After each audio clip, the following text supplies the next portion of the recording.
देश के दाने सीजन 3, लेखक पीयूष श्रीवास्तव, एपिसोड 5, तेरी खातिर।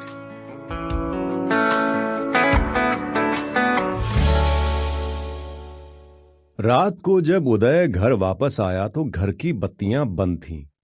उसने घर की बेल दबाई, लेकिन अंकिता अपने कमरे से बाहर नहीं आई। उसने फिर से घंटी बजाई तो इस बार सुमन ने ऊपर से आके दरवाजा खोला। अंकिता कहाँ है? अब शायद सो गई। इतनी जल्दी?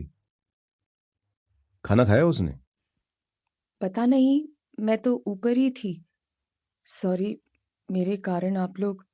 नहीं, तुम क्यों सॉरी बोल रही हो?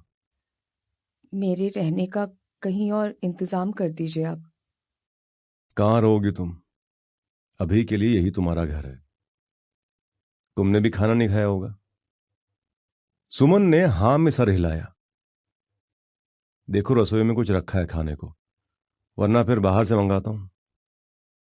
वो दीदी ने मना किया रसोई में जाने से।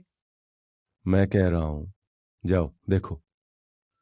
सुमन ने फिर कुछ नहीं कहा और रसोई में चली गई। अंकिता अंधेरे कमरे में लेटी हुई थी और दरवाजा बंद था, लेकिन सुमन और उदय की बातों की आवाज उसे आ रही थी। उसका मन हो रहा था कि जाकर उदय को खाना परोस दे, मगर वो नहीं उठी। बाहर सुमन ने उदय को खाना परोसा। तुम भी अपनी थाली लेकर आ जाओ। मुझे भूख नहीं है। थोड़ा सा खा लो, दिन भर से कुछ नहीं खाया होगा। सुमन ने उदय को देखा और रसोई में चली गई। अंदर बिस्तर पर लेटी अंकिता को लगा जैसे उदय ने ये बात सुमन से नहीं, उससे कही थी। सुमन रसोई से अपने लिए खाना ले आई। अंकिता को नींद नहीं आ रही थी। वो अंधेरे में बार बार करवट बदल रही थी। उसे लग रहा था कि उदय हमेशा की तरह उसे मनाने आएगा, लेकिन वो नहीं आया। सुमन खाना खाने के बाद वापस अपने कमरे में चली गई। उदय थोड़ी देर घर के बाहर सड़क पर टहलता रहा। लगभग आधे घंटे बाद वो वापस आया और बाहर सोफे पे लेट गया। अंदर अंकिता उसका इंतजार करती रही, लेकिन वो कमरे में नहीं गया।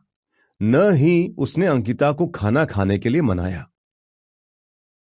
सुबह जब उदय की नींद खुली। Sample complete. Ready to continue?